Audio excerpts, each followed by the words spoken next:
So Rick, always a great pleasure to see you. And first of all, I would like to say a big thank you because you interviewed some of the guru investors that TechTour had the privilege to work with, and you did a absolutely wonderful job looking them straight into the eyes and asking past, present, future TechTour, how did you make a difference, and how did TechTour make a difference?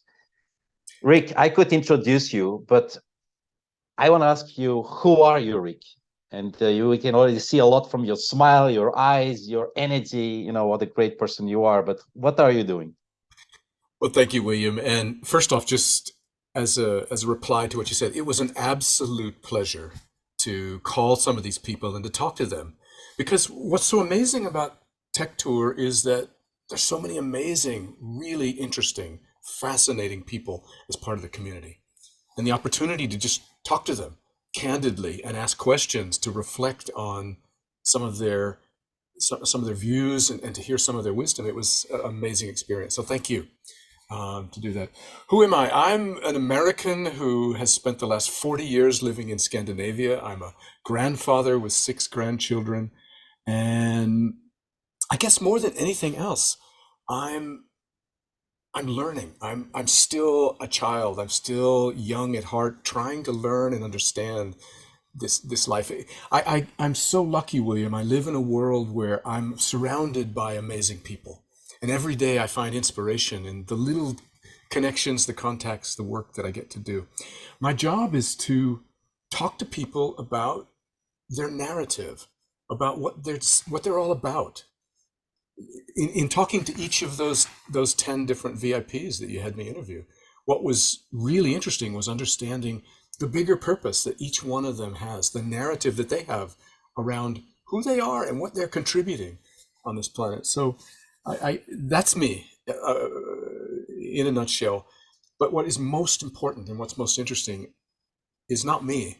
It's the people that I get to work with and experience and help going forward. So that's what I do.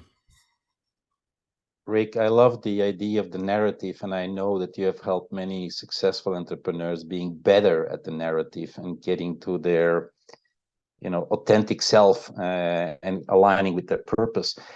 Um, you have been an entrepreneur yourself, Rick. I mean, you won the final award of TechTour many years ago, and a very great company.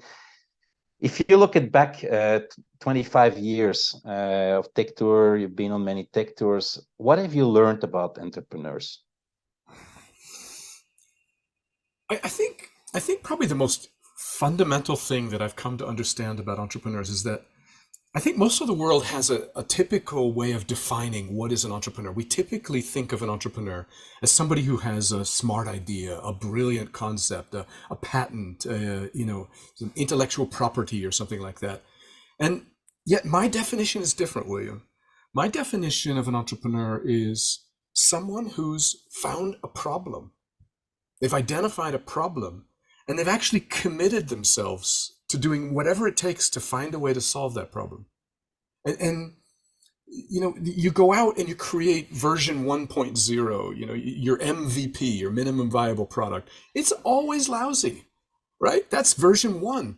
But if the entrepreneur is committed to solving that problem, then version 2 will be better, and version 6 and version 9. And you go back and find them 10 years from now, assuming that problem, that fundamental problem is still there, which usually it is if it's big enough, then they're still on that mission. And it's identifying that's what's interesting. The only way an entrepreneur can fail, there's only one way, and that's that they quit, they give up, or that the problem's solved, it's gone away, and there's no need for them anymore. But that's rare. Okay, so it's only if an entrepreneur quits that they failed. If you fail to get funding, you just haven't learned how to get funding. If you go bankrupt even, which is a horrible, terrible thing to go through, it doesn't mean you failed. It just means you didn't know how to do the funding. You didn't get help from the infrastructure and so forth. So I believe that entrepreneurs fundamentally are people who identify big problems, but it's also that commitment. They commit to, I am going to do whatever it takes to stay committed, to stay on the path, and to solve that problem long term. And that's what is so exciting about working with the investors, the entrepreneurs, this whole community, because ultimately, yes, we're creating capital, we're creating profits, we're generating and creating value, but we're solving some of the big problems in the world. Rick, that's really exciting, and it really strikes a chord with all those thousands of entrepreneurs we both have seen together at TechTour, and it's amazing indeed their resilience, solving, overcoming obstacles, but keep going at the problem. And Rick, turning to the future, how can entrepreneurs remain successful? Indeed, you said staying focused on the problem, this resilience, this commitment. But how personally can they do better in the future? There are many things, William. I can think of many, many things that contribute to that. But fundamentally, I think it all comes down to the fundamental narrative that you have in your life. You and I have talked about this many, many times offline. It's we go through life trying to figure out, why are we here? What are we really here to do? And I think so many of these wonderful and amazing entrepreneurs and investors who I've worked with and met, they have discovered somehow along their life path, they've discovered purpose, real purpose. And they've connected that purpose, and that purpose becomes even more important than anything else. And I think if that is that's the big differentiating factor. And then that comes back to the narrative that you have. When you meet somebody, do you use that as an opportunity to truly carry that narrative? It's not about pitching and getting into an elevator to pitch to somebody. I hate elevator pitches, but I love it when a passionate entrepreneur or investor sits down with me and talks to me about their bigger purpose. That's the pitch. That's the narrative that is so powerful. And so I think, looking at the future, William, I think we all are learning. We're all stepping into those roles. We're all fundamentally learning how to collaborate. We have to collaborate on planet Earth if we're going to overcome, if we're going to survive as a species. It will only come with we learn how to collaborate, how to work closer together. And down to like a simple thing that you can do like on a daily basis. It's like paying closer attention to every little conversation you have with every other human being on planet Earth, and listening more carefully. Really, really taking the time to, put your ego aside and listen and really understand, see how we work together, how we collaborate. We're facing really difficult times going forward, William. I mean, the world is, we may have to get a lot worse before we as humans wake up and figure out how to make it better. I hope not. I hope we're smarter than that. But at the same time, the solution is in seeing that we're all in this together. And so I'm very optimistic about the future, even if I think we've got some difficult lessons that we still have to learn along the way. Rick, that's beautiful to share that the great communicators are people that listen.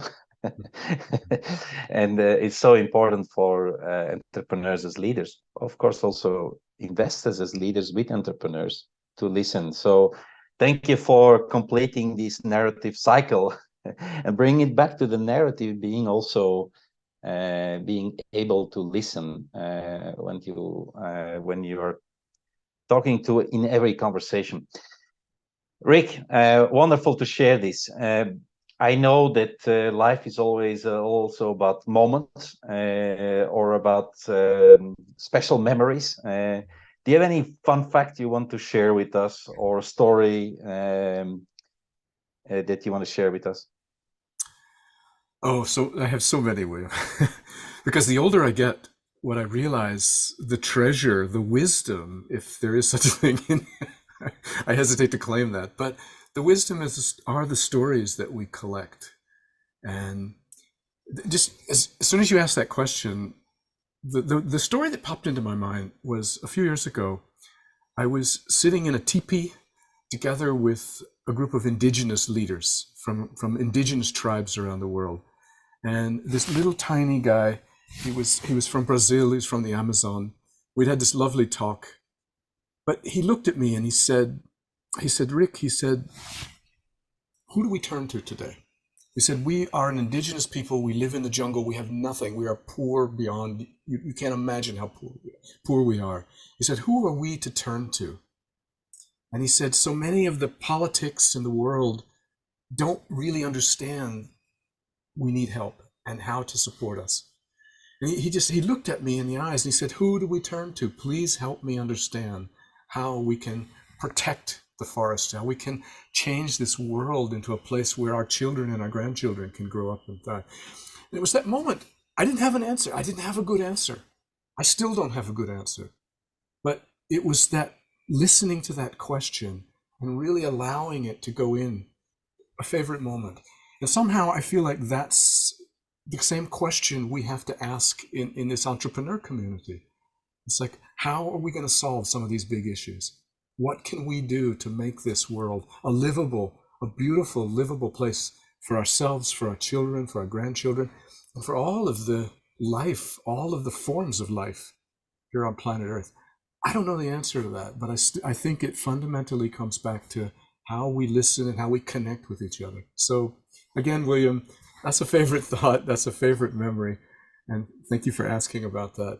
And just as a final thing, good luck to you and to TechTour and to this whole community. You guys are doing really important work. And keep up the good work, even though it's hard and difficult, but keep it up. The narrative of what you guys are doing is an important story that needs to be told. Thank you very much, Rick, for this story of the Amazon. Where do we turn to for our problem? That's really something we don't always have, or have very often, or almost never have the answer to. But it's very good to we have reflect to keep asking upon the question. Yeah. Thank you very much, Rick. You're wonderful. Welcome. Thank you for your time.